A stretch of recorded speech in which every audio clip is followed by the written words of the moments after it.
Hello and welcome. I'm Ash Mannix, and once again, we're playing more Sweetest Monster. This should be part 5 of the playthrough.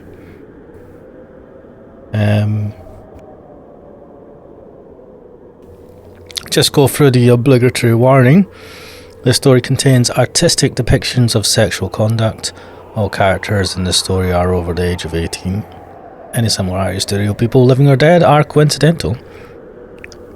Let's get into this. So we should be on to day 5.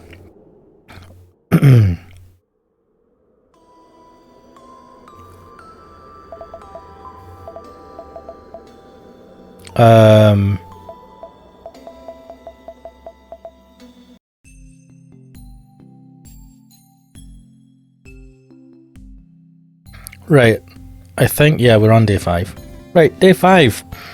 The day that we promised, and I suppose we're going to go out now. We promised our wife and kid that we'd go out with Melody. Our child wanted to go, and she wanted to go to Whitby. And so we've packed for a picnic, I think, at Whitby. So let's see how this goes. Robin, do you remember to pack the picnic hamper? I'm doing that, Sally dearest. Just a second. The hamper is a cute little knick-knack made of wicker. It looks like something Red Riding Hood might carry, skipping through the forest on her way to see her sick grandmother. Sally tried her hardest to make today as perfect as possible. She woke up at 6 a.m. on the dot, when the birds began to chirp on the telephone poles, to prepare this meal for the 3 of us, our happy family. Oh, look, she's trying. It's 7:30 in the morning now. The sun sleepily peeking out through the clouds, and we're all dressed, ready to face the new day. 7:30, you're ready, good stuff. Even Melody is awake before noon, a rarity for her on the weekends. She sits at the table, doubled over like a tomato plant that's come loose from its supports. She nurses a cup of coffee in her pale hands, hiding behind her curtains of long black hair so it's hard to see her face. Well, at least she's awake. That's something, I suppose.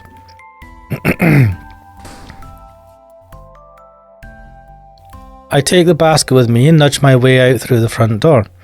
The boot of the car is already open, loaded with umbrellas and raincoats. I apologise, I've got a cough sweet. I'm sucking on a cough sweet just now because of my coughs. I still got the coughs, unfortunately. Did I read this last bit? The boot of the car is already open, loaded with umbrellas and raincoats. It seems like a bit of an odd mix, packing items used to protect oneself from the rain and a picnic basket plus blanket. They seem mutually exclusive somehow. Oh well, if Sally wants to have a picnic in the rain, I suppose that's what we'll have. Soggy or not, Sally's sandwiches always taste nice. Ah, that's nice. I deposit the basket in the boot alongside the umbrellas and turn back towards the house. I don't make it more than 3 paces, however, when I pause. There's something soft rubbing against my leg, a distinctly familiar sensation. A cat? It's a cat. A black cat. I know right away it isn't Belle. Belle's eyes were far greener than that. But the cat still catches me off guard. It feels like an omen, a portent of misfortune. Robin, what are you doing? I jump guiltily, though I don't know why I feel guilty. I'm not doing anything wrong. Oh, nothing. I just got a little waylaid, that's all. Waylaid? I start to panic. Why am I panicking? There's nothing suspicious about being nuzzled by a cat, is there? Well, unless you got some weird thing for cats. Or cat girls. Oh, I see you've made a friend. How cute. Yeah, I guess I'm pretty popular. A real ladies' man. I've seen a black cat a lot like this one hanging around the neighbourhood lately. Oh, you have you? It was the most peculiar thing. Such bright green eyes. What? Wait, so Belle is a cat spirit? I suppose this is good. Because my theory was terrible. I didn't like that theory at all. You don't say. That would explain why Belle seems to know almost everything about me. Does she slink around my front garden often, trying to peer into our windows? The thought is unsettling. I haven't seen the cat with bright green eyes for a while now, though. I think she was a stray. Didn't have a collar. I bet she was abandoned, the poor thing. Sally sighs. People really are horrible. They think a cat is something for Christmas, but can't commit to them for life. I feel sorry for her. If only you knew, Sal. If Sally hates people who can't commit to keeping a pet, I'd hate to know what she would think about me. I can't even commit to my own wife. Yeah, you suck. Get better. Better yourself. Ditch the cat girl. But I don't tell Sally this. I can't. There's just no way. She'd think I've lost my mind. Have you though? You should probably get yourself checked. Let's recap. You believe that a spirit in the form of a cat girl is the original cat that your great aunt had 30 years ago, and she's now taken the form of a young woman and is going out on dates with you. Sounds reasonable. Sounds realistic. Nothing wrong here. For a few brief moments, I wonder if I have. The drive to Whitby is more or less uneventful. Melly sits in the back seat of the car, curled up on herself with her head against the window, but she doesn't say anything. I didn't expect her to. I can see her face in the rearview mirror every once in a while. She's plugged into her MP3 player, the tiny buds crammed into her ears, leaving not a single cranny for extraneous noise to filter in from the outside world. She's listening to her music, whatever it is, at such a high volume I can hear it, just faintly, in the front of the car. That's not good for your ears. Damage your ears. You damage them in your youth, you damage them for life. I wonder what kind of music Melly likes. I don't know because I've never asked her. Maybe you should. There's so much about my own daughter I don't know. Well, I suppose this little trip might be an opportunity to at least ask her some questions about her. I sigh, tapping my fingers against the steering wheel. It's looking like my horrible theory is maybe not true. I mean, it's interesting that they don't show the face. I mean, well, it makes sense, but also they haven't shown the face of Melody for some reason. Are we going to see it on this trip, I wonder? I sigh, tapping my fingers against the steering wheel. At least we're all together, Sally, Melly and me.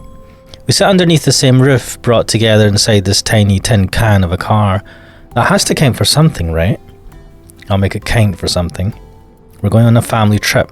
Today isn't about me, it's about my daughter. I don't want to be selfish anymore. Hey, maybe the weather will be nice after all. I try to engage Sally in light conversation, peering out through the front window at the road. Everything looks slightly discoloured through the glass. It makes the motorway look even greyer than usual. It's kind of depressing. At least the sun is shining. The sun has never seen fit to make an entrance during our previous family outings to Whitby. Maybe it was struck down with stage fright. I wonder if this is a good sign, an omen. Not that I believe in omens. I didn't, at least, until I met Belle. Sally, however, doesn't seem to share my optimism. Instead, she crosses one leg over the other, her eyes narrowed. And just you wait, Robin. We'll need those umbrellas soon enough. Right, we'll see about that. I bet you £10, Sally Pally. Does she like you calling her Sally Pally? It feels cringe. Okay, you're on. Let's see who's right. I feel I should point it out. If she didn't like it, she'd point it out to him. They're not in the best of terms right now. And, smiling smugly to herself, Sally leans back into her seat and stares out of the window. Oh man, it's great to be driven around places. Driving is great, but there's a lot. It's great to be able to chill, sit back and relax as someone else drives you somewhere. And by the way, Robin, yes, you owe me £10. £10, baby. All right. Don't sound so pleased with yourself. Did you want it to start raining? I didn't, but I had a feeling it might. It's rained every other time we came here. I didn't see a reason for it to change now. So they visit, Melody likes looking at the ruins of castles and stuff. That's pretty cool. So you're going by past experience, were you? Yes, that and the fact they clearly said it was going to rain on the news this morning. I take a step backwards as though wounded, my eyes comically wide. You mean you were cheating this whole time? What do you mean cheating? Why wouldn't you look at the weather forecast at least? I wouldn't call it cheating. It's more like using whatever resources you have at hand to ensure your victory. Yeah, true. You can use however many pretty words you want, Sally Pally, but it sounds like cheating to me. They'd throw you out of Vegas on the spot for sure. Sally on the sly smiles, nudging me in the side with her elbow. Ah, well, this is nice. At least this is nice. How long will this last for? I don't know. It's a good thing we aren't in Vegas then, isn't it? Oh, you're evil. Practically the devil incarnate. And isn't that why you married me? Maybe it was. I've always been something of a masochist, I'll admit. Ooh, don't say that. Don't say that. Any child who willingly dedicated hours upon hours to playing Furlese in their grandfather's dusty old study must have some masochistic tendencies tucked away somewhere. I don't think so. You said that you enjoyed it and he'd give you sweets. And yeah, so like that makes like if you're interested in something, you'll spend loads of hours on it. It's just not possible to focus on such a grueling task without a touch of masochism, particularly when making music is not that rewarding. So I don't think it's masochism per se, I just think it's dedication. Not instantly at least, you have to work on it, kind of like marriage. I wonder if the wedding band in my finger is another strike against me. What do you mean? The three of us, Sally, Melly and I, are tramping dutifully around a ruined Whitby Abbey, located high up on its hill. As Sally predicted, the rain still hasn't let up. It isn't particularly strong rain, more like a light, ever-present mist, but it's enough to make me shiver all the same. Thank goodness Sally had the foresight to pack those umbrellas, otherwise we'd look like a family of drowned rats. Given the rain, Whitby Abbey is devoid of tourists. I suppose most people don't fancy wandering around a bunch of old ruins, even if they are very, very old ruins, when there's a chance they might get wet. I don't really mind, it makes everything seem more private. Yeah, I like it. This abbey has a long history. Apparently it's where Bram Stoker came to draw his inspiration for Dracula. Ooh. I wonder. I turn, examining the stone walls and vaulted arches that seem to grow out of the muddy ground. Without a roof, the abbey doesn't look like a real building. I could just as well be in the ruins of Atlantis. It's wet enough. Stranded on this hill, pelted by the rain, while I also have an encounter with a pale-skinned, blood-sucking monster. A few days ago, I would have shaken my head at this foolish fancy and snorted at my own self-indulgence. Now, however, it doesn't seem too far beyond the realms of possibility. I've already met Belle. She's about as vampy as they come, minus the sharp incisors, of course. The wind is beginning to pick up. I whips at the umbrella held in my hand, threatening to blow it inside out. I hate it when that happens. It's so embarrassing, particularly when other people start to stare at you in the street, as though it's never happened to them. It's also not your fault if that happens, right? If it's just dead windy, what can you do? Fortunately, Melly, Sally and I are the only ones here. If I fail to control my wild umbrella, grappling with it as a bullfighter might attempt to avoid the horns of their designated bull, nobody else will be around to see me fall in the line of duty. I think I may have mixed my smiles up a little there. Sorry, I think I may have mixed my similes up a little there. Well, I'm not a translator like Sally, I'm just a music teacher. Speaking of Melly, I'm not sure where she is. I think she went off on her own to explore the ruins. You should probably go check up on her, man. I didn't get a chance to talk to her, but I swear she was smiling. That, at least, was a comfort. Hey, Robin. Huh? I was so ensconced in my thoughts I almost forgot Sally was here. Maybe it's because of this hell. High places do that to me. They draw me into my own personal little reverie, and I start to blank everything else out. What is it, Sal? I'm not really a fan of all this rain. I think I might go to Green's. The tea shop? Of course, I mean the tea shop. What else would I mean? That's a fair point. The three of us have been coming here on family trips for years and years now. I know greens almost as well as I know the back of my own hand, and when I say it, that cliche means something. Most people don't spend all that much time examining their hands, but most people aren't pianists like me. That is true, actually. Just had a look at I'm having a look at the back of my hands just now. If you play the piano, you get into the habit of paying more attention to your hands than other people. They're kind of an important component of your craft. I haven't played the piano much lately, though. Not properly. In any case, Green's is a humble little cafe, only a short walk away from the Abbey, at the base of the sloping hill and by the river. The interior decor is mainly comprised of wood, and has that comforting homey smell that seems strangely absent from chains like Starbucks and Costa. Though I like Green's, I find myself frowning regardless. I thought this was meant to be a family trip. It is a family trip, but more than that, wasn't it supposed to be a Robin and Melly bonding exercise?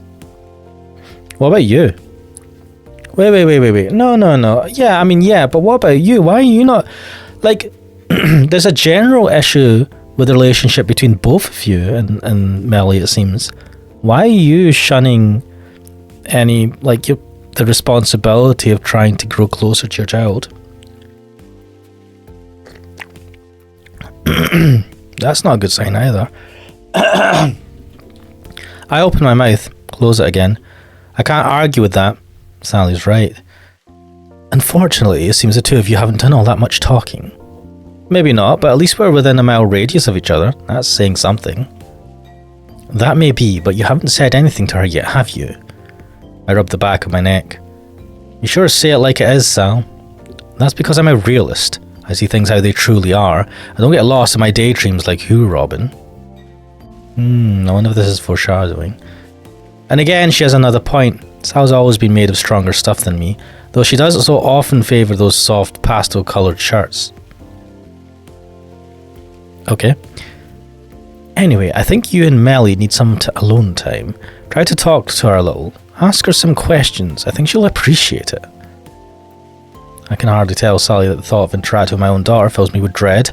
My stomach feels cold, like I've just swallowed a mouthful of dirty water from the bottom of a well. It's kind of crazy how that can happen, right? Like I could totally believe that, you know, there's people that in this position where they're like, oh my god, I have to talk to my kid. I hardly know my kid. What do I talk about? It's like they're going in for an examination or something. It's sad though. I suppose it's just shows how distant they are. My stomach feels cold, like I've just swallowed a mouthful of dirty water from the bottom of a well. I gulp. Well, we all need to face up to our fears eventually. I know deep down what I'm scared of isn't Melly, not really. It's disappointing her. No man wants to be a disappointment to their only child. My own enduring cowardice, I must have decided being distant was better. Ran away from the problem, eh? If she doesn't know me, she can't be disappointed, but then if you're distant from your child, does that not cause disappointment? I was wrong, of course. I often am.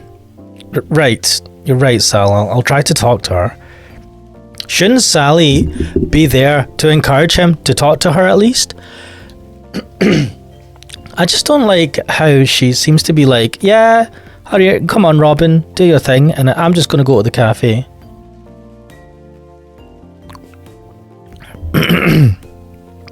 When we should be taking this opportunity to encourage Robin, give him backup. You know that he has some sort of issue. He's reluctant. He's nervous.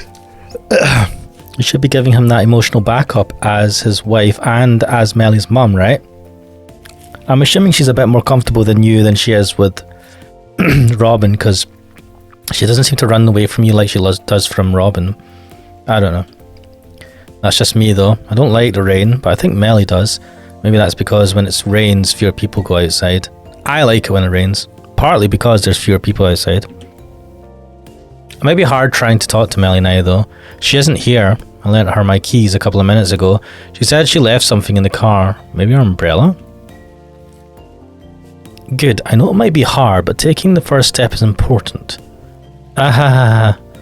I laugh awkwardly, rubbing the back of my neck with one hand. I didn't tell her, but Sally still knew what I was thinking. I wonder how. Women's intuition. Mars and Venus aligning somewhere up there in space. Or maybe it's something softer, quieter, rather more understated than that.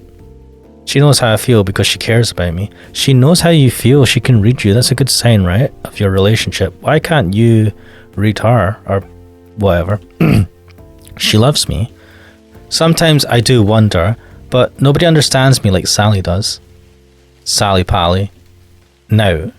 Sally holds her hand out, the palm facing heavenwards. About that £10 you owe me. She don't forget. I laugh at her audacity. I can't help myself. You're so ruthless. Forget being a translator. You should be a lawyer. No thank you. I'd feel too guilty extorting other people. But you have no qualms about extorting your husband. To be fair, that's a bit different.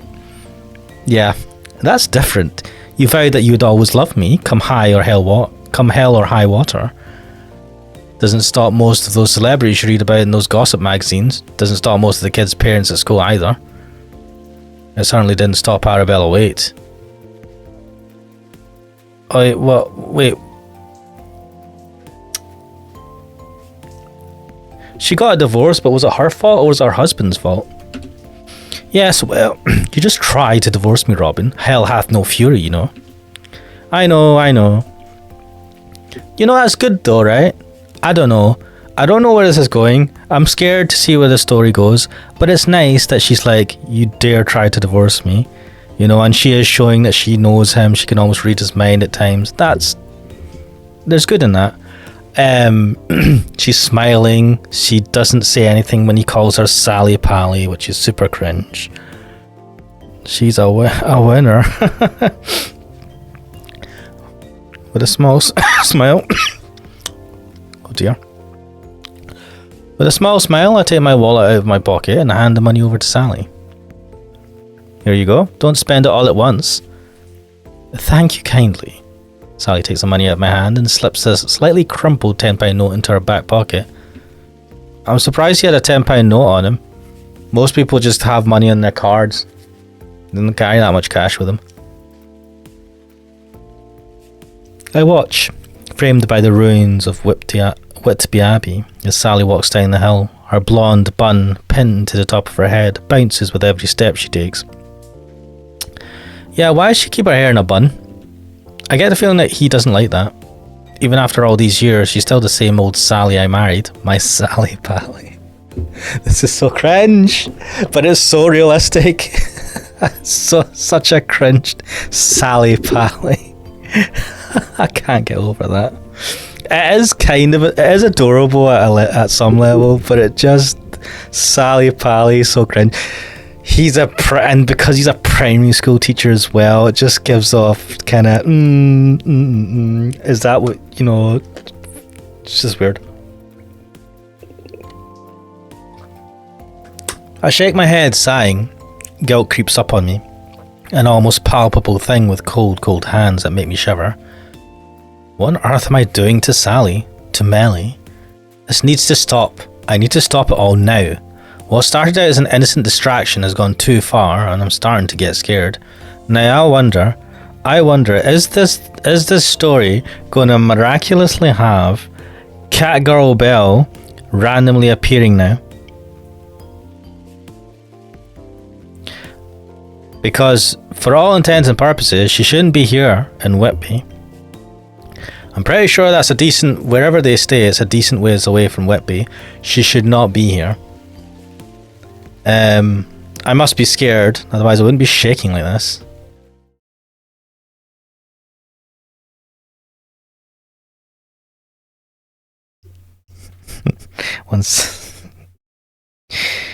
Oh my god. Let me I wonder who this is. Let me take this cough drop. So she's finally gone. Thank God. I thought she was never going to leave. I feel those familiar hands. No longer a figment of my imagination. but unquestionably, unabashedly real loop around my back. The touch sends shards of ice shooting through my blood, chilling, and more effectively than cold water ever could. Chilling it more effectively than cold water ever could. Belle. I don't turn around. I stand there staring out at the roofs of the houses spread beneath me like a blanket. Is it just my imagination, or has the wind started to pick up again? It feels even colder than it did before. So you came back. Of course I did. I said that I would, didn't I? I'm always with you wherever you go. That's odd. I thought cats didn't like the rain. I don't. That's why I'm not going to stay here long. It's making my hair frizz. I would hate for royalty like you to ruin your hair over a peasant like me. Perhaps you should take your leave. Are you telling me to go, Robin? I might be. It might be easier that way. Sure, it might be easier, but I'm not going to do what you want just because I'll make things easier. That's a terrible way to talk to a woman, Robin. Particularly a woman who's in love with you. Cringe. Now look here.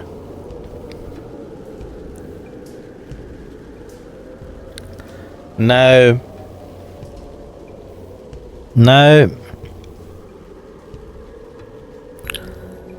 I don't like this. He said that his daughter had gone to the car to get something. He didn't know what. Now, why is his daughter not here yet? And is there going to be... Is it going to be... is there going to be this really convenient plot thing? Are they going to have it so that as soon as Belle disappears, then all of a sudden his daughter is going to be going to appear? So, oh, what a coincidence. Right now, because let's think about this. I am at this Whitby Castle Round with my family. The cat girl has appeared, and we've already established that other people, I think, can see her. At least from what she says. She said that the headmistress saw her in the parking lot, in the car park for the school. So we've confirmed that people can see her. Robin is never worried about these things. Well, he is and he isn't. So when she appears, as soon as she appears, I'll be like, oh shit, go away. I'm with my wife and my kid. They can appear at any time. My kid's in the car. My kid's going to come back soon. And I bet you he's not going to say much. I break free from Belle's icy cold grasp and inhale the cool rain-splattered air greedily. There's something about Belle's presence, even when I can't see her face, that's so overwhelming it's hard for me to think straight. Being embraced by her white, skinny arms feels like sinking slowly into the bottom of a dark black sea. It's suffocating.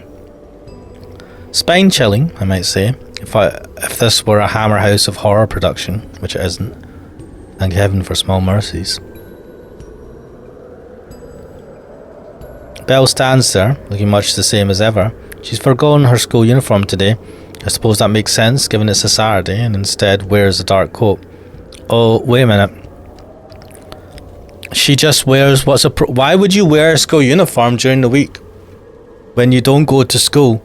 Is it... Oh my god. You're an idiot, man. Robin, you're an idiot. It's a nice coat, though. The coat looks familiar for some reason, but I can't quite place it.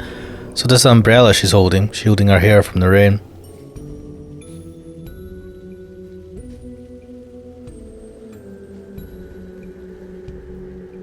I don't like those little red flags. The umbrella is pretty cute, now that I look a little more closely. It's black, emblazoned with a pattern of repeating white rectangles. Is it fashioned after a piano? I bought Melly an umbrella like that a long time ago, when I first started teaching her how to play. I don't think she ever used it though.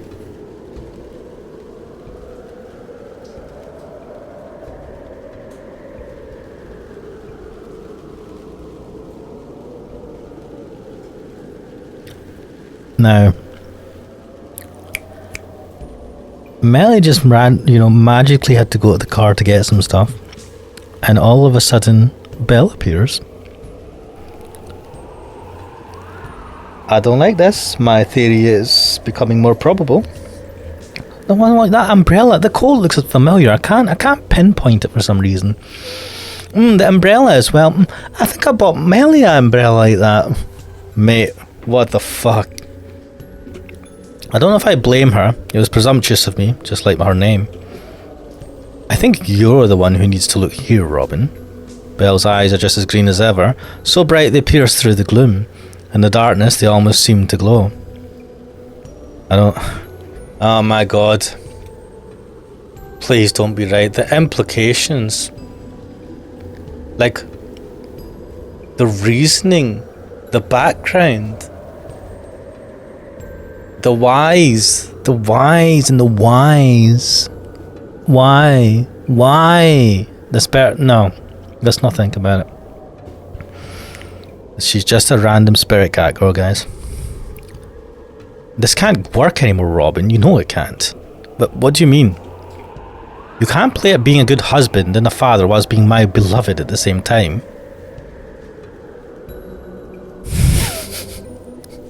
So cringe. You know what? I don't like... He's letting himself get into this situation. Like, she's not threatened him, right? When she first met him, she didn't say, I'm going to kill you if you don't do what I say. If you don't stick with me and be my only whatever. And he's like, oh no, what do I do? It's like, just tell her no. Tell her I have a wife and child. I'm quite happy to like help you if you need help or whatever. I'm not going to be doing dodgy stuff with you because I have a wife. I'm married, get lost. And the worst bit is his relationship with his wife seems to be getting a bit, like, seems to be doing alright right now. And all of a sudden she appears. But beloved? Do you really need to question that? I already told you that I love you. This is twisted. Belle, I think I need to teach you about the different types of love. And in particular... Oh dear, I just swallowed my cough. The cough sweet. Fucking hell. Yeah, and in particular, the type of love that one has for one's family compared to romantic love. This is just not good. You did, but I don't know. Maybe you're just playing around. Playing around? Elle raises one eyebrow. Gone are her mischievous smiles, her light-hearted laughter. I kind of miss it. I don't like this new Belle, serious and intense, with those huge eyes that refuse to blink no matter how long I stare into them. Yeah, how do you... Wait. How is she like staring at you without blinking? That ain't right. That's so sad. Even though I explain my feelings to you, you still don't understand. You don't understand at all. I've always been rather dense. Sally was the one who asked me out first. Wow. She was chasing after me for weeks and I didn't realise. What? Why couldn't it have been me? Well, he's a doofus. How did he get into this trouble then? Sally took an interest in him. That's really cool. Like I care about Sally, like you care. Stop trying to fool yourself. No, he does. Shut up. But she's my wife. So what? That doesn't mean anything. Why does you care about your wife when you have me? Because my wife has been here and had my kid and lived with me for like... How long have they married? 15, 16 years? Or more than 15 years, they say. Let's hope it's 20 years. For reasons. I don't know. Yeah. Just... But I've known Sally for almost 18 years. Almost 18 years. And you've known me for 30. That isn't the same, Belle. No, it isn't. It's not the same because she doesn't love you the way I love you. She can only love you as a human woman can, complaining and insulting and always finding faults. Pretty harsh fucking attitude towards women, man. What the hell? People are all like that. They're so concerned with their own shortcomings that they pick on one another to make themselves feel better. Do I do that? I wonder.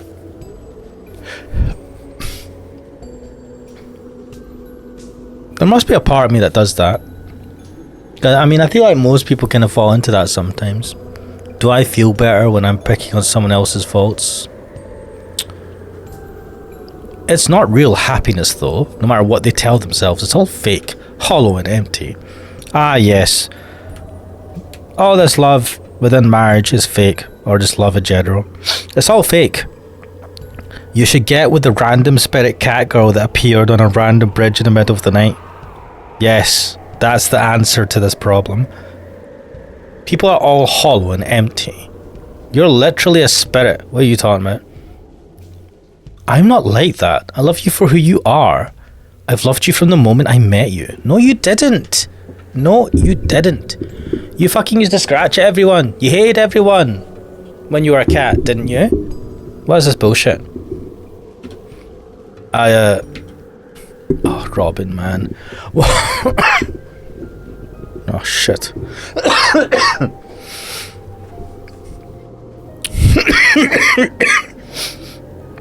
Bloody coughs. Fucking hell. Ugh. This cough can go fuck itself. I gasp all of a sudden. I feel a sensation against my neck. It's warm, despite the cold wind that laces through my skin, my very bloodstream. Belle is standing behind me. I could feel her chest press against my back, her body flush against mine like two pieces of a puzzle slotted together. Dude, man sounds like he does. This guy's married with a kid, right? Man's just like, oh my god, my wife has never hugged me from behind before. I'm pretty sure she has. What the fuck, man? Why is this guy acting like this? Gone is her umbrella. I see it out of the corner of my eyes, lying discarded on the ground. It's a shame. I like that umbrella. Just like the one I got Melly. It's just like the one I got Melly. Put two and two together, you fucking idiot. It's hard to talk, hard to even think. There are lips against my chin, my collarbone trailing down my neck. Belle's pressing kisses against my skin fervently, hungrily, as though trying to calm every bit of my body for her own. Trying to claim every bit of my body for her own. Oh, this is so fucking wrong. My theory better be fucking wrong. But there's too many hints. There's too many hints. And this guy's a complete idiot. A fucking idiot, man. What's wrong with you? Your wife was at least like, oh my god. Just don't go with the cat girl. Tell the cat girl to go home. Oh my god. I feel like a heroine in a horror story, like poor Lucy Westenra, who had her blood drained by Bram Stoker's mysterious count. I was right. I don't need a vampire. I already have a demon of my very own, who's doing her hardest to drag me down with her into hell, in so many more ways than you think, mate. The burning kisses, combined with the icy rain, make me tremble. My knees feel weak. I can hardly stand. It feels good. I'm sickened with myself that it feels so good, but it does, and I can't help it. Look, man, it's fine. It feels good. People don't usually do that to you. That doesn't mean that you should give in to it, though. Walk away. Walk away, because you don't want to know what I suspect to be the horrible truth. Walk away from this now, man. Walk away. Be the better person. It's hard to breathe. I taste the rain on my tongue. All of a sudden, I recall what happened years and years ago when I was trying to tread water in Great Aunt's Clarice's lake. Even though my head kept bobbing under and I couldn't feel my fingertips anymore. I'm drowning again. I almost gave my life for Belle 30 years ago. Now she's come back to finish the job. I told you before, Robin. Belle draws her lips away from my neck, her fingers digging into my shoulders. Also, how does she manage to always do this when no one else is around? You know what I mean? And why is he not worrying that his wife might come back? He never worries about someone coming back.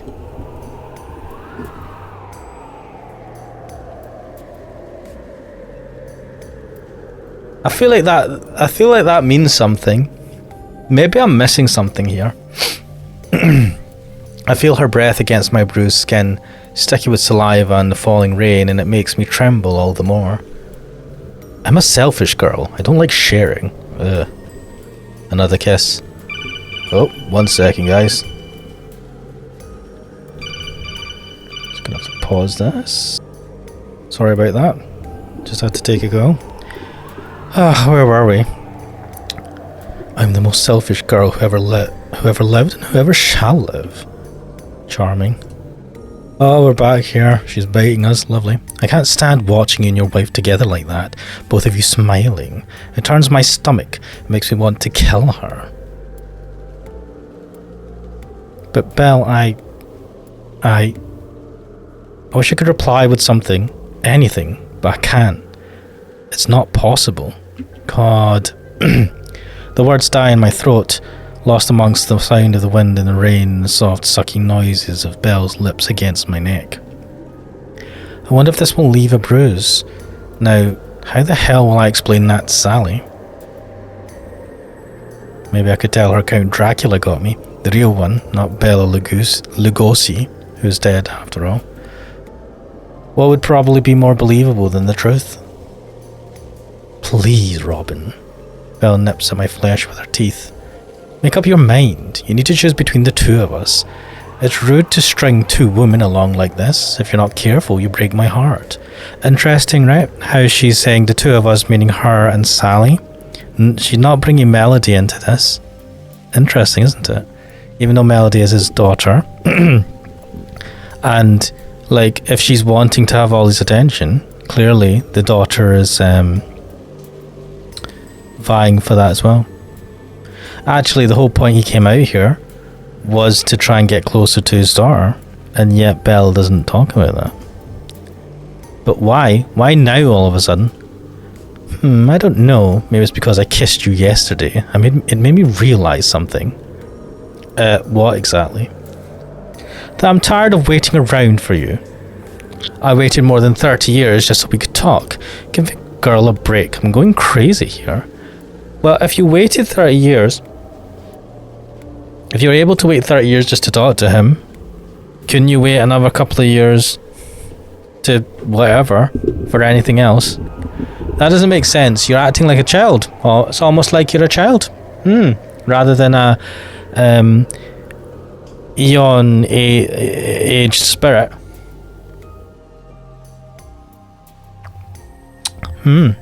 Anyway. You're going crazy. I laugh, though it sounds more like a choked gasp than anything. But what do you think you're doing to me? Well, I wonder. Belle giggles, her voice light and sing-song, and presses yet another kiss to my neck. This is lame. I don't like this. I need to not do games like this, man. Well, at least this isn't gratuitous. Well, please don't be more gratuitous. I don't need that in my life. I turn, shaking. My body is far too heavy. It's hard for me to move. It doesn't do what I want it to do. I swear, it isn't my fault. She was the one who came on to me. Mate, doesn't matter if she came on to you. You can walk away. Yeah, right. Like that excuse ever holds up in court. There's a good reason for it too. That's because most people don't know about spirits or demons, or whatever Belle actually is. Okay. Look like a deluded freak if I tried to explain this in any rational way. There's no rational explanation to give. My breathing is ragged, my chest rises and falls, but no matter how hard I inhale, I can't get enough oxygen to my brain. My skin is still prickling. So please, make up your mind soon, Robin, but remember. Belle tilts her head to one side and smiles, her black hair catching in the breeze. Hell hath no fury. My heart constricts in my chest. All of a sudden I feel like I'm going to vomit. What on earth have I done? You let one demonic cat girl into your life and suddenly everything starts to fall apart. Well, bye-bye, Robin. I'll see you again soon. Yeah, where's the daughter? Where's Melody and all this, huh? I thought she went to the car to get some. And with that farewell, which sounds rather more ominous than her lilting tone would give one to suggest, Belle turns on her heels and walks away. I watch as she departs, staring, for some reason, at that umbrella clenched firmly in her hand. How strange. Now, to be fair, right? Did Melody bring anything with her? I thought Robin did all of the packing into the back of the car. Would he have known if this umbrella was included in that? I just wonder. Oh, he's just taking this. He must suspect something, right? Part of his brain's thinking, maybe someone's just like, maybe this isn't a spirit, maybe this is a person. And maybe like a part of him's thinking, yeah, something's not right here, and he's just refusing to accept it. He's refusing to think about it because he doesn't want to think about what might entail if he goes down that line of thought of, if this is not a spirit and is an actual person, then what does that mean, right? Who could it be? Why would they be doing this? And like, what are the giveaways? Because I feel like I mean, that's the reason I am going down. It's like, why are you believing that it's a spirit so easily? Just because someone's got cat ears and a tail. I know enough to know that you can easily cosplay that. Once more, I can't sleep. Maybe it's because of my encounter with Belle earlier. Maybe it's because she kissed me. Is it that electrifying to be kissed by someone? I mean, you that lonely? Your wife is still there. Does she not touch you at all? Does she not hug you? Is it? I don't know. I managed to hide my ravaged neck from Sally throughout the day, but the proof of Belle's merciless assault was made more than apparent when I examined my neck in the confines of the bathroom. Right, so it is there. But then again, no one else has confirmed it. Because again, I'm flitting between the idea of she's a figment of his imagination, and she's actually a person that's messing with him. Not a spirit, but a person. Belle wasn't joking when she said she was possessive. If her kisses had been any harder, she would have gouged chunks out of my flesh. That is not healthy. I wouldn't have bruises to worry about, but gaping holes. The kisses, combined with my own circular cycling thoughts, make it impossible to sleep. Can't stop thinking about her. I'm shaking my head, man. I'm shaking my head. Don't show that. You fucking showed that scene again. Don't you now have to censor that again. Fuck you, game. Ugh. Hell hath no fury, she told me, a small smile on her face. Sally said much the same thing. I think Sally meant it in playful jest, but I can't be too sure about Belle. Knowing her, she could have been serious. Belle did say some cultures refer to our kind as demons. Maybe she really is. Well, she was right about one thing. This has gone on for long enough. I need to find out what she wants, not just for my sake, but for Sally and Melly too. I love them too much to let this continue. You should have stopped it at the beginning, mate. I think, no, well, okay. The beginning, and the first time you met her, she caught you off guard. I think like the second or third time you met her, I think you should have just called it off and said, that's enough. You've given me enough. Now go and ascend, or whatever the fuck spirits do. Go on, carry on with your life. Do other stuff. He let it go on for too long. That's why I find myself walking to the bridge where Belle and I first met. It's a dark night and it's cold. Too. Though, thankfully, it isn't raining like last time. Maybe the dark storm clouds up above already expended themselves over Whitby, slicking the cobblestone roads so unsuspecting pedestrians would fall and tumble to the ground like dominoes. That shopping trolley is still lying in the middle of the river, undisturbed, like the carcass of a hippo. I look strangely majestic under the light of the moon. A monument, a landmark, a pagan place of worship. I shiver, my fingers wrapped tightly around the wrought iron rails of the bridge. I don't know if I'm shivering from the adrenaline, the cold, or my own anxiety. Maybe it's all three. We humans are complicated creatures. The bruises dotted across my neck still hurt. I keep prodding at them, even though I know I shouldn't. I can't help it. Maybe we humans aren't that complicated after all. Hello there, stranger. The moon is beautiful tonight, isn't it? How does she know when he's going to come out at night? This is the thing. If she's a person, right? Like, say she's not a spirit. Let's go like this. She's some person. How would she know when he's planning to come out at night? I'm assuming he does it around the same time each night, right? And it's always like cold, and she's dressed so scantily. Like, what's the explanation for her not feeling the cold? Or is she just very good at like hiding it? Which I feel like you couldn't really do very easily. Belle. She's walking towards me, her dark hair fluttering in the breeze. She isn't wearing the black coat she donned earlier today, neither is she in her ridiculous school uniform. Yeah, why did she choose to wear a coat that day? Why is she wearing this outfit now, and she was wearing a coat that day? Why even change her outfits? You know, I feel like there's no real need for it. Or if she likes to wear something different each time, she should be wearing something different each time. Why is she wearing this same outfit again? Instead, she's wearing the little black dress she wore during our first meeting. I don't know why. Maybe it's symbolic. That black dress makes her skin look whiter than ever. Her slender arms are still at her sides like bundles of sticks or bleached bones. These are not very good descriptions. Very nice descriptions. She must have approached me silently. So silently, while I was still lost in thought, busy prodding at those bruises she left behind.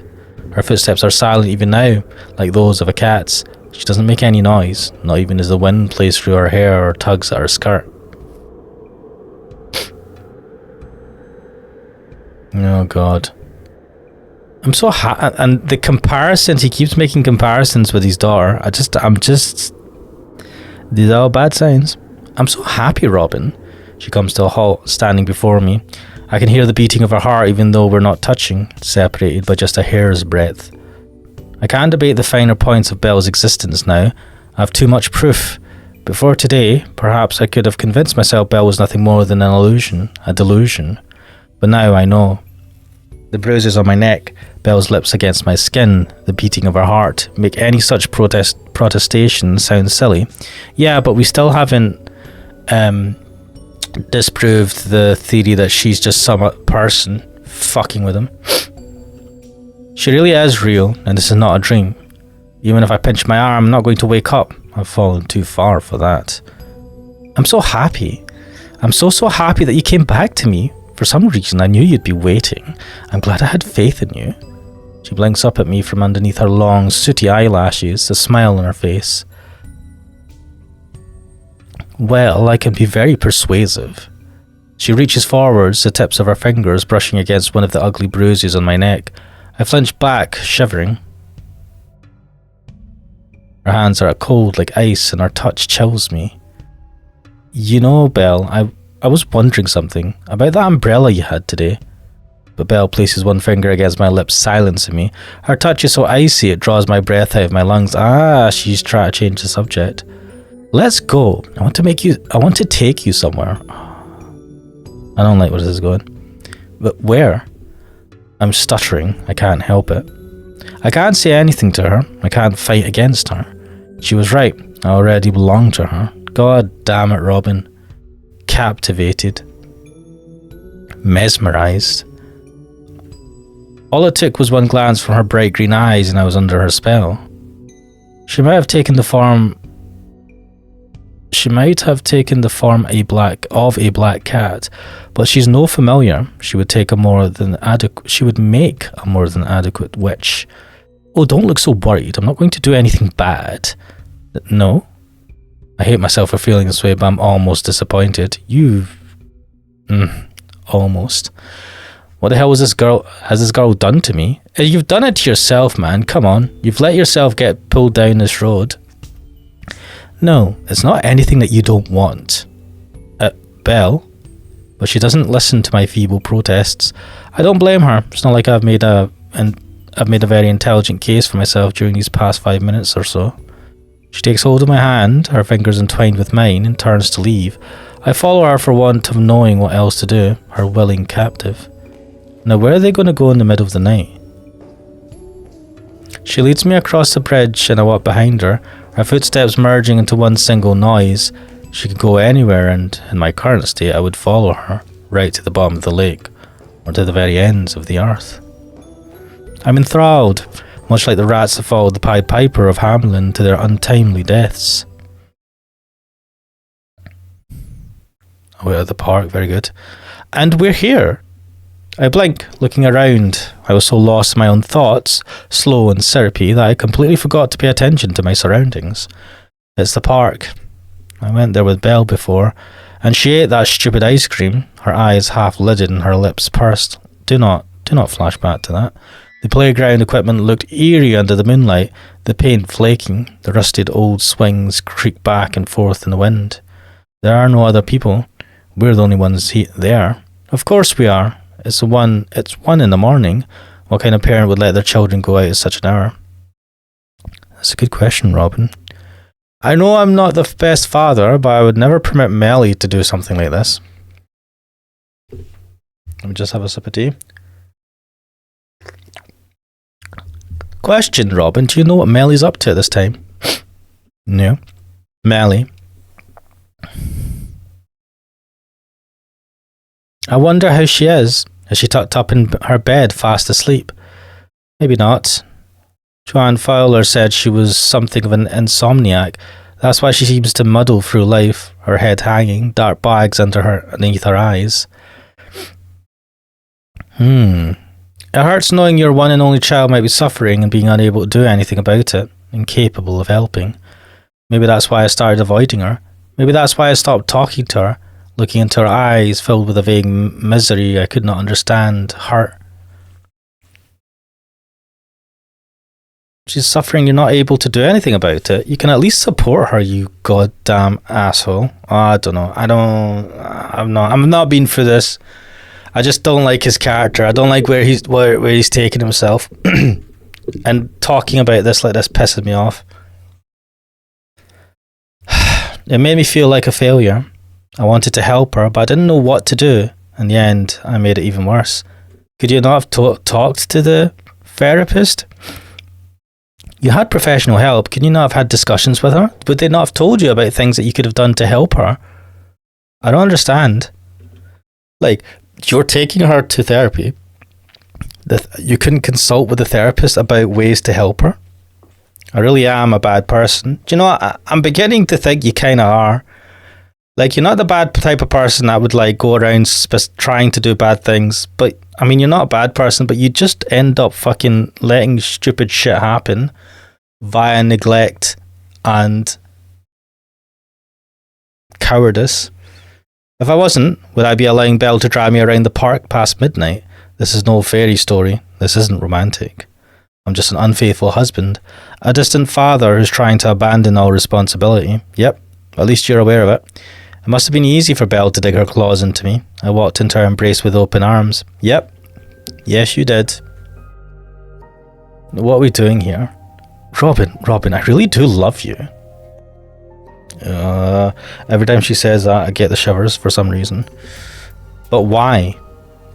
Because you're letting me. Because from the moment we met, you decided to open your heart to me. What type of spirit are you? You said you've existed for eons. You're Marie Antoinette or some bullshit. Like, why would this random middle-aged man change? Oh, fuck it, this is stupid. I can't deny it. It's true. I made this game of cat and mouse rather easy, didn't I? I didn't put up even the slightest bit of resistance. Belle's hands grip mine tight. She looks up at me with those large emerald green eyes, a small smile tugging at the corner of her lips. I already told you, Robin, you're all mine. I'm not going to let you get away now. And with that, she gets on the tips of her toes. She might be a demon, but she's still too short to reach my lips unaided, and presses her mouth against mine. The kiss is hard, forceful, and demanding. Ugh. I gasp in surprise. I'll use this to her advantage. She slips her tongue in my mouth and wraps her arms around me, holding my body against hers. For such a short girl, she really is strong. I don't know where she stores it all, honestly, especially when her arms are so skinny. Yeah, I'm a little bit curious about that. I break away from the kiss, breathing heavily. I can hear my heart hammering in my chest. Blood rushes to my cheeks. It's a cold night, but I can feel myself blushing. A strand of saliva connects her open lips. Ugh. Shimmering under the moonlight, it looks indecent. I turn my head, severing it with this slight gesture. I shouldn't be doing this. I shouldn't let myself get carried away. That's what she wants, I'm sure of it, but... You are letting yourself go down the fucking garden path. You deserve everything that you get from this, Robin. I have no sympathy for you. I don't understand. What do you want from me? I already told you, weren't you listening? I want everything. Right, when she says that, you should say, fuck off, no. But why? What a stupid question. Just tell her no. Isn't it obvious? No. Because you're mad? It's because you love me, right? This is stupid. This is a middle-aged man, right? He's not a fucking teenager. That's right. I love you more than anybody ever has done, Robin, and everybody ever will. But I still don't understand. Does it matter? Does it matter? Just say no. Just say no, man. I can vaguely wrap my head around why Arabella Waite might be interested in me. As Sally has chided me in the past, I really am too nice to her, especially considering my deep lack of feeling towards her. Though I try to avoid talking with her when I can, she's engaged me in discussions about her drawn-out divorce more times than I can count. The fact that I've complimented her on her appearance a few times in the past, I can't help it, she's a very pretty woman. Oh, see? And let her cry into my chest at Costa last weekend probably didn't help. Don't give compliments on people's appearances. Just leave it. If you're married, just leave it. But that alone is fine, right? It's the letting her cry into... It's like talking to her about a divorce. I feel like you should just end the conversation and say, I'm sorry, I'd rather... It's okay if you don't talk about this. Just feels inappropriate. It's different if she's your friend, but this is a person who is the parent of one of your students. But I don't understand why Belle likes me so much. Who? Man... The problem here is not that you don't understand why Belle likes you so much. Like, yeah, you don't understand that, which is fine. Nobody understands this. The problem is that you're using that as an excuse to carry on with this relationship instead of just cutting it here and now. Why can't you just cut the fucking... Why am I reading this? I know this is going... It's called Sweetest Monster, right? What was I expecting? I was forewarned that this was pretty dark. It's a fucking kinetic visual novel. I can't choose any options. We're going down the fucking path to hell. Ugh. Why do I fight this? It's inevitable. It's kinetic. It's true that I tried to save her, but the fact remains that I didn't. I didn't do a damn thing, unless you want to count nearly drowning. I wonder if she likes that in a man, being pathetic and helpless. Maybe. I'm certainly not offering much resistance against her onslaught right now. Maybe it's because, despite my protests, I don't want to. I don't know what I want. It's also confusing. My head is starting to hurt. There are far too many things to keep track of, too many things to feel guilty about. It would be easier to forget and just focus on sensations, the none too soft sucking against my swollen lip. But how can I? Ew. The none too soft what? What's sucking against your lower lip? What? But Belle, I don't think you should be doing this. Man, what is this fucking half-arsed talk? Robin, get a fucking backbone. Tell her we shouldn't be doing... We're not doing this. We are not doing this. I am going to go home to my loving wife and my daughter, who probably doesn't is estranged from me, but I still love her and I don't give a shit. And I'm going to carry on my miserable ass life. I'm going to fucking get a motorcycle, have my midlife crisis with a motorcycle or something, right? And that's it. I'm not doing this. I can do what I want. There you go. But at the very least, I shouldn't be doing this. I mean, I'm married. But you don't love her. That's not what... Like, it's not about... Like, if you fall out of love for a second, right? If you have an argument, that isn't an excuse to just go cheat. And if it's a permanent state, then you have the divorce. And then do what you want. Like, clearly she's talking from, like, an immature point of view. I mean, whether she's a spirit or not, it's like a childish approach. You don't love her, so why be with her? You don't, like, you're not being lovey-dovey. She's not being massively possessive of you like a psychopath, right? Belle, Robin, you're an idiot. You don't love her like you love me. He's infatuated by you. I don't think he loves you. He doesn't even understand you. What does he love?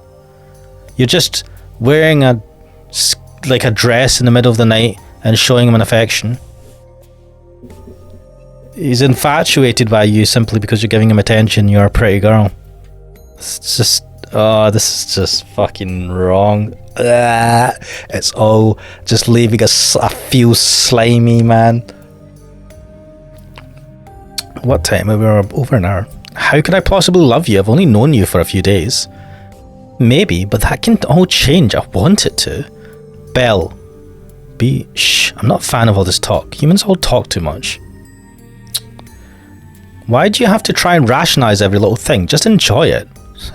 This is such bad advice. Go home. Can we end this? Belle presses her lips against mine once more.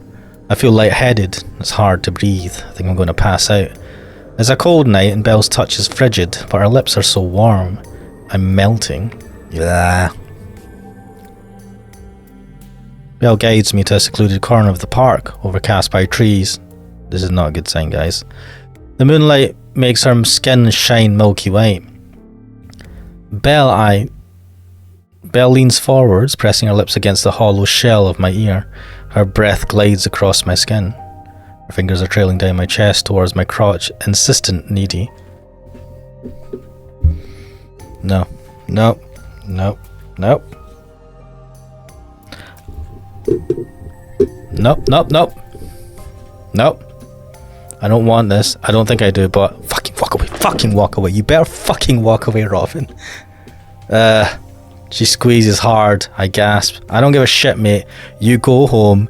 You you have a quick fap, a cold shower, and you go to bed. You do not partake in this. Oh no. You like this, right? You like me, don't you? This is all super dodge. I don't know what to say. What can I say? Even if I refute her, the way my body's reacting should make it obvious enough. Mate, dude, I mean, look, you haven't been with your wife for a while, right? I'm pretty sure if you rubbed, if you walked like a tree brushed your crotch or something, a branch crushed your crotch, you'd get hard. Like, that's not saying too much. Oh, don't show me a CG. Fuck off. Oh my god. Oh my god, wait, what the fuck, wait, let me check some options. There is no fucking censorship. Why? Why can't you have an option to fucking censor the CGs, you blasted game? Fuck this. I don't like this. I fucking don't like this. How do I... She's a lot tighter than I thought she would be. I'm just going to censor this whole screen. I'm going to have shit. I don't know why I expected otherwise, given her body is that of a teenage girl, but the way she talks easily makes one forget that. Claims of being Marie Antoinette and all. I wonder if Marie Antoinette ever gasped like this as she was penetrated. Fucking don't like this. Her head tipped back, eyes rolled in the back of her head. Then I pause, realising that is actually quite a weird thing to think of during an intimate moment like this. I thought you said you'd done this before. Belle winces, her eyes are squeezed shut. I see tears beating in the corner of her eyes. Now, the tail is still there, I guess. I have. Then why are you so tight? I fucking hate this. Right, fucking get rid of this CG. Belle's inside squeeze. Inside squeeze around my erection, going for me in a sharp sensation. She's so tense, I'm painful. I have to stuff my moans with the back of my hand. What the hell am I doing? Sleeping with her is bad enough, but we're doing it outside because you're a fucking degenerate. This is a new level of depravity I've never thought I'd sink to. Forget not paying for ice cream Sundays. This is the kind of shit that you can't really bounce back from. Nah, you should just get a divorce now. And also, like, leave the country. Maybe it would look a little better if I weren't a primary school teacher. There's this kind of image most people have of primary school teachers, music teachers especially, and I can't imagine having sex with young girls as one of them. Fucking hate this. I regret fucking reading. I regret my choice to play this game. Come on with the CGs. You should give an option to fucking just censor it, man. I don't need to see this. Come on, guys. You can have the fucking wording. You should be an option, the fucking options. Oh, I missed something. Fuck. Belle moves in my lap just slightly, and my whole body is instantly seized with a sharp shock. I twitch, shoulders trembling, and bite down on my hand. Ah, fuck. Didn't really want to sleep with Belle. I don't think I did anyway. It wasn't high on my to-do list. She was the one who instigated it, not me. Yeah, bitch, but you finished it. She was the one that stroked my erection from my trousers, the one who disposed of her underwear. What? The one who lowered her shaking pale white body onto mine?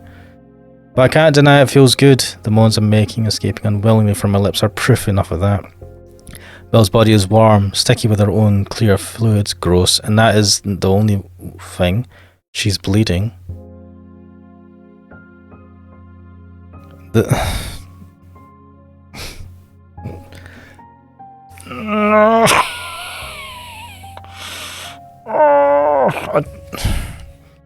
I know where this is going. When she pushed my erection and sleep inside her body, I felt a resistance, then something tearing, something that can't be fixed.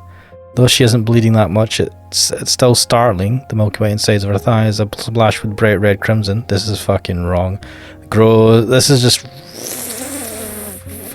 It almost looks like something from a horror movie. The deflowered maiden. Oh god. Belle, you're a virgin? Only this body? Guys like virgins, right? They're like fucking pure. They like fucking pure girls, so they can't take their innocence. They can take their innocence away, so they can own them. Ugh. You really think that? Of course I think that. I know it.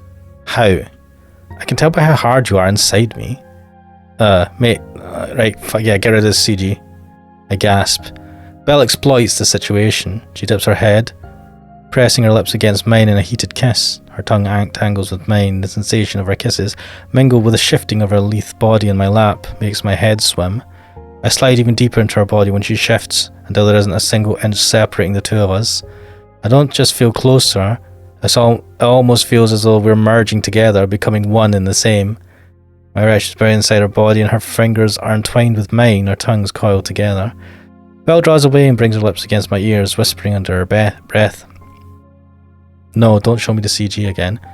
It's okay, you don't need to hold back. Oh, fuck you know. But I was waiting for this moment. I was waiting for so long. I want to enjoy I was waiting for it for so long. What? I want to enjoy yourself. What? But I don't want to hurt you. Don't you think it's a little bit too late for that? That I turn my head away, my own face burning red. That really wasn't my fault. You were so insistent. You try going for 30 years without sleeping with anyone and see how insistent you get. You're a fucking spirit, not a human, mate. The supposed spirit. That's a fair point, I guess. I already told you I don't mind, so just do it. Come inside. Fill me up. I want to become one with you. I've wanted this for so long. Belle, I love you. I love you so much. Right, fucking end this. End this scene, game. Fuck off. Belle looks at me, her emerald eyes large for the first time. I notice certain vulnerability to her tone. Her voice quavers. So does her tiny body perch in my lap. If she's so light, even when she's pressing down against me like this, it's almost like a feather. Her collarbone juts out alarmingly beneath her white skin. Her exposed breasts small and her arms and legs are smaller. It's almost like she's made of air. I want to take care of her. I want to protect her. I want to love her. I want to fulfill her wish just so long as it will make her happy. She must have been so lonely these last 30 years, trapped inside her skull with nobody to talk to. I can't even fathom what that kind of isolation must do to a person. No wonder Belle's been so desperate, almost hungry for my affection. I don't know if I blame her. Yeah, fucking cope. I suppose it's nice being needed like this, being wanted. I haven't felt wanted in such a long time. Felt like I understand. Oh, God. You do?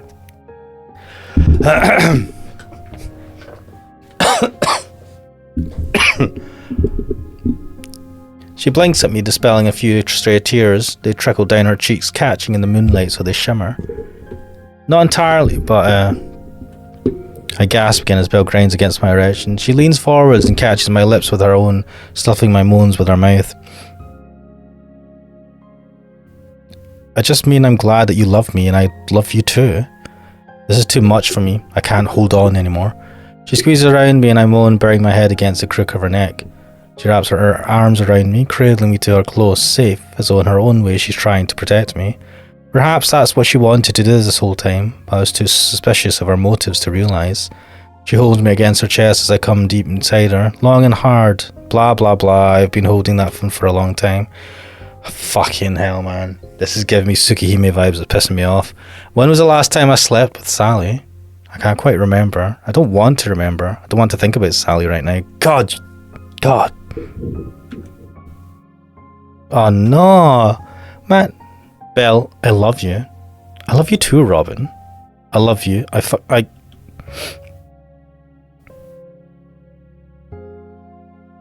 can hardly think at all. Right, they said everyone in this game is 18 plus, right? You better be fucking right, game. I'm drowning in a wave of feeling. Belle's fingers are against my back, her body around mine. I hold her tightly. I can feel her trembling as though she's falling apart in my arms. Can we end this? Why do we keep going? Fuck off. This is genuinely pissing me off. Can we switch CG? This is just what the fuck. I won't let go of her. I told myself I wouldn't. I want to protect her. Fuck off. I run my fingers across her skin. The white spots that cloud my vision slowly fade, my orgasm receding. Her skin is so soft, so smooth, so white, like the inside of a conch shell. My god, man. She really is beautiful, especially underneath the moonlight. Even the parts of her body that are slightly less perfect. Even the scar that runs from the small of her back to the bottom of her spine. It's a long line of puckered skin that would almost be invisible to the naked eye, but I can feel it beneath the tip of my roving fingers. It's strange, actually, that she should have such a scar. It's nostalgic. It takes me back. I remember dimly, with the part of my brain that isn't currently occupied with tactile sensation, something that happened to Melly when she was younger. She was out on her roller skates when it happened. She must have stumbled and lost her balance. I think she landed awkwardly. She sprained her leg and got a few nasty bruises, but that wasn't the worst of her injuries. Somehow, when she fell, she sustained a deep wound. It was a cut that extended from the small of her back, all the way down to the bottom of her spine. Bloody hell. Ah. Belle looks at me, her head tilted to one side. Her hair is a little messy and her face is flushed, but her lips are curved in a triumphant smile. I know that smile. I thought I did from the very moment I met her. I knew something looked familiar, painfully familiar in fact, but I didn't guess. I couldn't tell. How could I when Belle's eyes are so wide, so big, so unmistakably green? She doesn't have green eyes. She has brown eyes like a woodland deer, brown eyes like mine. But though a few details here and there are slightly, subtly different, the rest of her face, that nose, the chin, those lips, are all of a sudden incredibly, horrifyingly clear. Was I right, guys? Was I fucking right? Can we stop showing this fucking CG? It's as if, after much fumbling, I finally adjusted the focus on the magnifying glass. I've definitely seen this face before. I've seen it more times than I could ever count. What is it, Robin? Did you realise something? Realise isn't a strong enough word. I just had a revelation. Well, mate, you know, you can always jump into the river, I'm just saying. But it's already too late. Living nightmare, discover the truth. I should stop playing this. Melly, oh my god, I was fucking right. Can we stop fucking showing this CG? Right? Fucking hell. She's still sitting in my lap, her underwear cast aside somewhere, her thighs are splattered in her own blood and my sperm rapidly cooling in the cold breeze. Can we not describe this like this?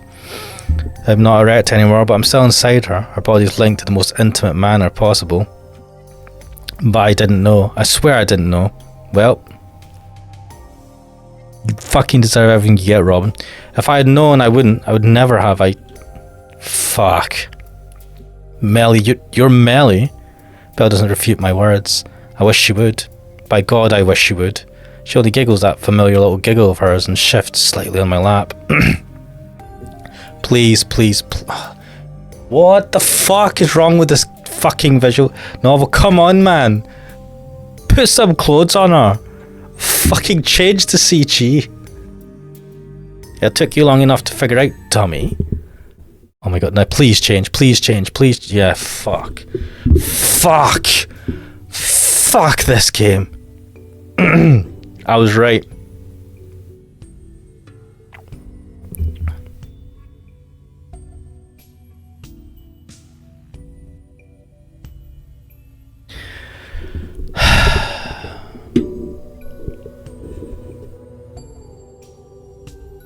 I think I called it in part 2 of the game.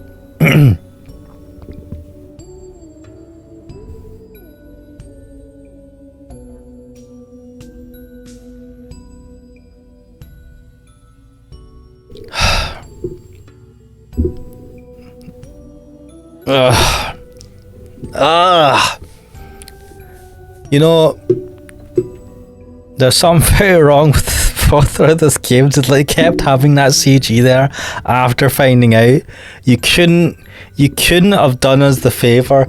I mean, it must have been purpose that you couldn't have done us the favor of just having this CG and at this point revealing to us what happened. You had to show us that specific CG and still have up there when the guy realizes. Fuck. Well, Robin,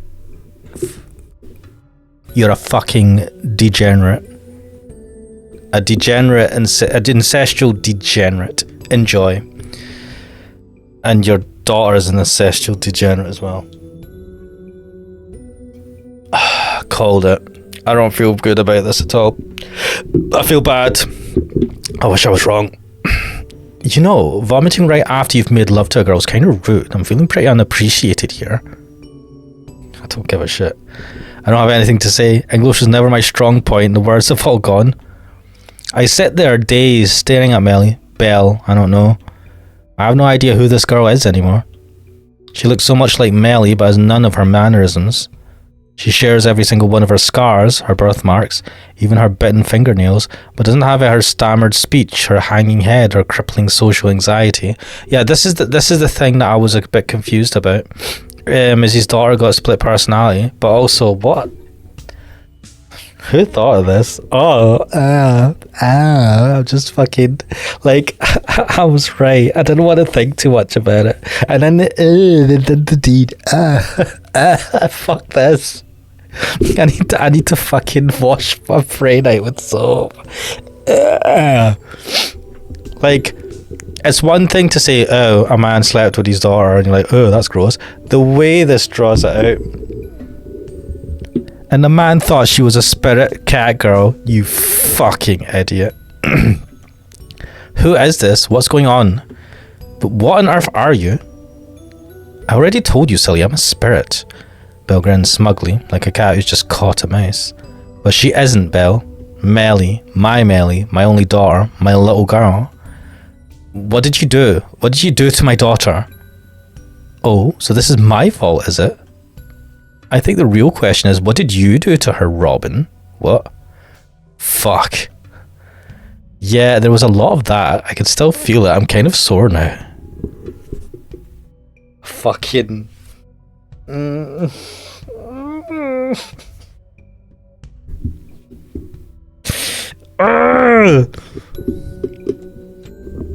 feel the bile rising back to my throat again. Mate. Nope. Don't think about it. Don't think about it. I thought I already vomited up whatever I'd eaten over the last 24 hours. I guess not. My throat burns, my mouth tastes foul. Despite being sick, I can still remember the feeling of those kisses against my lips. Don't remember them. Her mouth was warm. Don't fucking remember them. I'm ashamed to admit it, but it felt good. No. No. No. No. No. Oh god, oh god, oh god. You've probably worked this out already, but... Belle turns, her skirt fluttering around her thighs. She holds her hands behind her back in a deceptively demure way, a sweet little smile playing across her face. I was kind of lying to you before. When I said this human form was all my own, it wasn't entirely original after all. I had to cut a few corners here and there, you see. So you stole my daughters? More or less. More or less, she says, accompanying her words with a casual shrug. More or less, as though it doesn't matter, as though it's no big deal. Fuck. I was too weak to assume a human form on my own. I used to be able to do that back in the good old days, but a few things went kind of wrong. I'm not the most popular spirits out there, you see, and I got into 1 or 2 fights. I lost most of my powers. From that moment on, I couldn't really do anything more than low-level possession. Right, wait a minute. We're still doing this thing where she's actually a cat spirit. Nah, I don't know, man. I just think that his daughter has mental health issues and she's acting like a cat girl and she's wearing contact lenses. I had to attach my consciousness to some kind of living creature or die. That's when I decided, why not cats? Cats were easier for me to possess than humans back then. And anyway, I like cats. Who doesn't like cats? They're so regal. It's no wonder the Egyptians revered them as gods. They come and go as they please, do whatever they want. So, a cat. I went through a few cats, actually. They don't live all that long, so I had to keep swapping.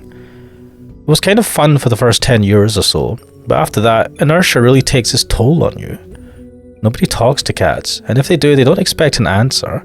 Since cats can't talk, I couldn't exactly respond either. My vocal cords weren't cut out for it. Wait, are we still having this as a spirit thing? Nah, I feel like this is bullshit.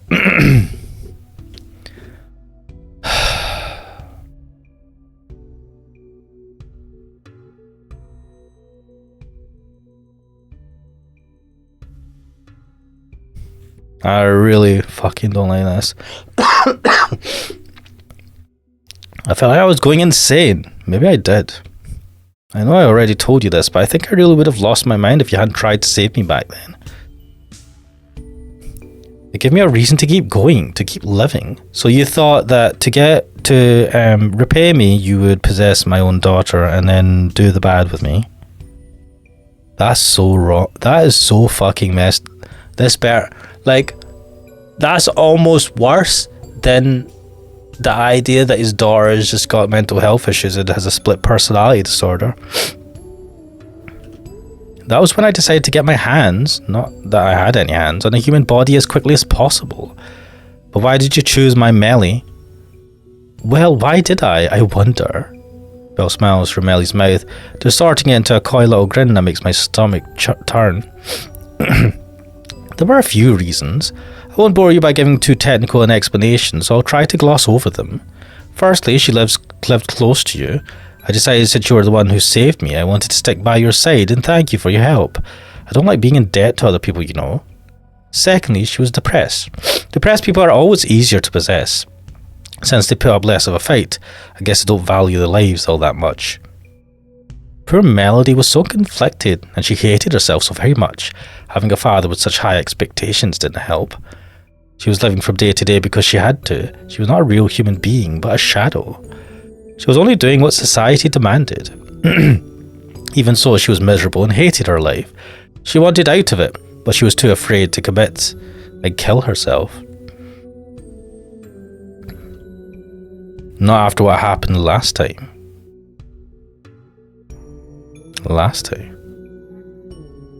I must have seemed like an angel to her when I made my presence known. I think she was quite happy about it. I took the baton, so to speak, and let her bow out of her own life for a short while. I was just picking up the slack, so I didn't think I was doing anything wrong. Not really. Not until I began to approach you. Melly started to realise something was up then. She tried to fight back, but I don't think she'll be voicing her complaints any longer. What do you mean? After what happened, who on earth would ever want to face reality ever again? Who could live in a world where they were raped by their own father? Oh.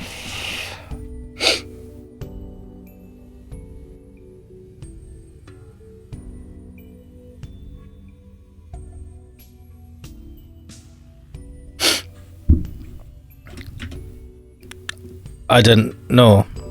You may not have done, but Melly did. She was being a real pain. I just ignored her though. I mean, why should I have to stop because she didn't like it? It made me feel good. So what? What are you saying? You mean Melly is she's gone. I don't think she'll be coming back, so... Belle smiles, evidently pleased with herself, and stretches her arms high above her head. Her joints click, the bones sliding against one another. I guess that means this body really is all mine. I finally managed to become a real human again. But why? You said I tried to save you. I nearly died because of you, and you're repaying me by killing my own daughter? Now, don't be so melodramatic. I was trying to be nice. What? I didn't have to introduce myself to you. I could have possessed Melly slowly without you being any the wiser. I would have made this a lot easier, actually, and you never would have suspected a thing. I changed my mind, though. I thought I would be dishonest, and I wasn't lying when I said I loved you, Robin. I really did want to see you again. I didn't want to do it as your daughter, so why didn't you possess someone else, you fucking... Well, is this a spirit? This sounds like bullshit. I feel like this is a mental health thing. But all this talk about spirit shit, are we still going down the spirit route? How can it be both? How can it be both? She's the fucking daughter and she's a spirit. That's the worst fucking answer. Fuck this. I had no choice but to speak to you through her body, but I wanted you to see me for who I really am. How about you possess someone else then? How about you just make your own body? I thought you could make your own body. I wanted to be me. This sounds like mental health issues.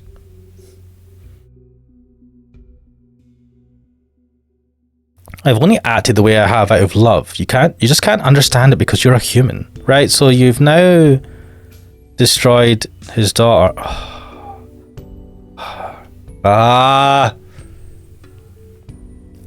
You humans can't live as long as we do, so you might never be able to understand, but I really did want to make you happy. You've literally done the opposite, you fucking psychopath. What do you mean? How do you think that would make me happy? I was doing you a favour, wasn't I? A favour? Yes, I mean, you don't love your daughter, do you? That isn't true. I love her. I love her a lot. She's my Melody. But you haven't had a proper conversation with her in years, so? Melody told me, you told me, you're like strangers. Maybe we didn't speak to one another much, but you can try and argue however you want, but it doesn't change the facts. You can't have loved her, or you would have realised who I was straight away.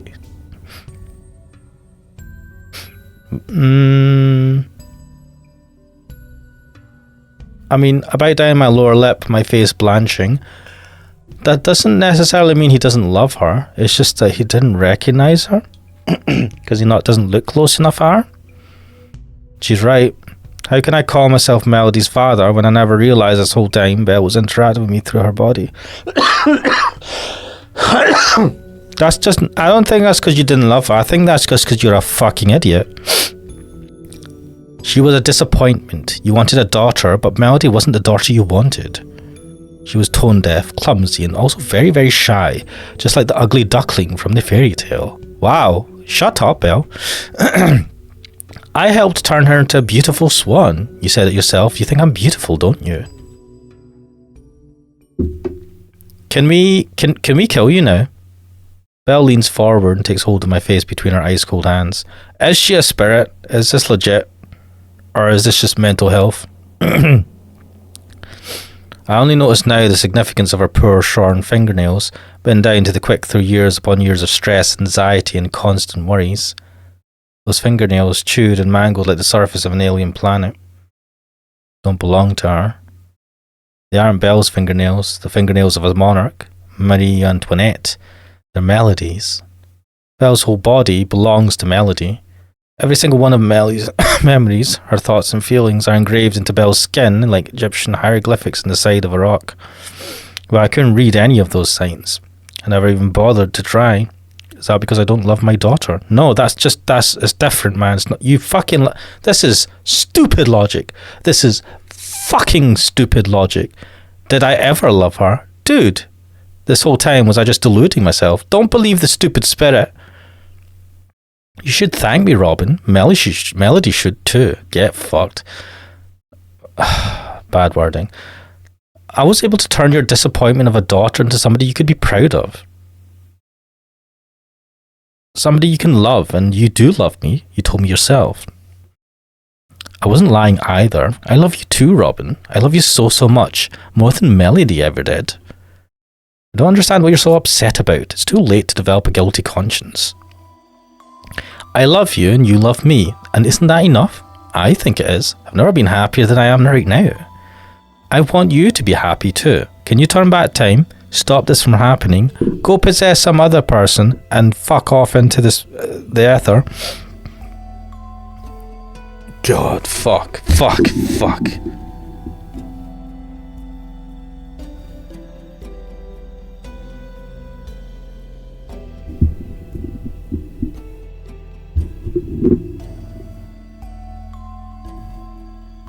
This is the end of the game.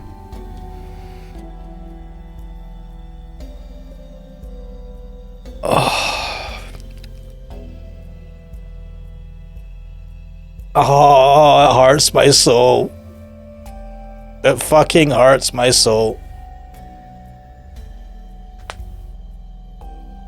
I knew it, but they're keeping up the bit of it being I'm actually a spirit though. No, I think what this is his daughter had serious mental health issues, and that she's created a split personality as a way to try and please the dad that was never satisfied with her when she was young, and she became this thing, and with the help of the influence. Don't show that. What the fuck, man? Dude, what the fuck? With the influence of the internet and shit. Wait, what was this? A CG? I don't remember this CG. Have I missed something? Engine is Rempy.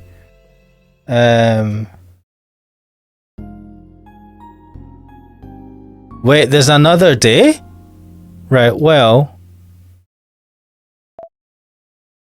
we're going to save for the epilogue.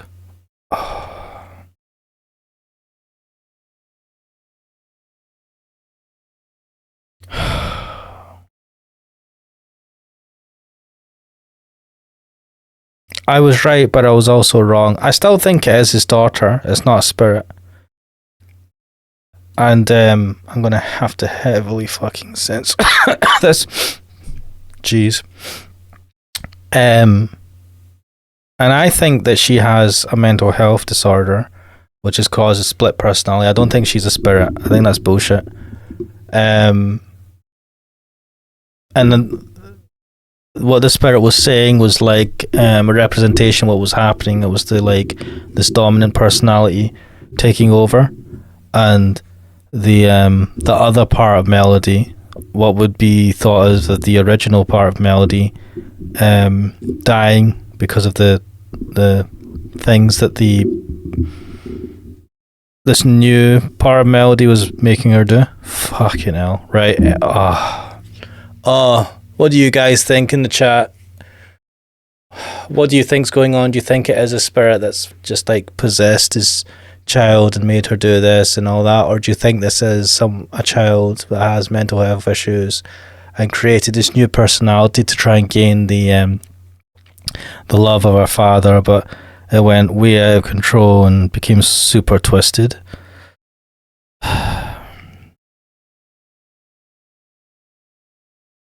This has really ruined my...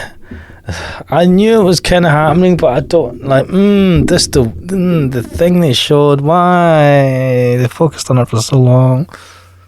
Oh. Oh, why did I put myself through this?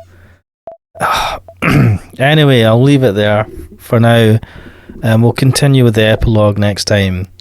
I am Ash Mannix. This is a monstrous visual novel, and I'll see you guys. Monstrous in a bad way. A horrific visual novel. I mean, well done to the author. You did. This was definitely something I won't forget anytime soon. But anyway, I'll see you guys next time. Later.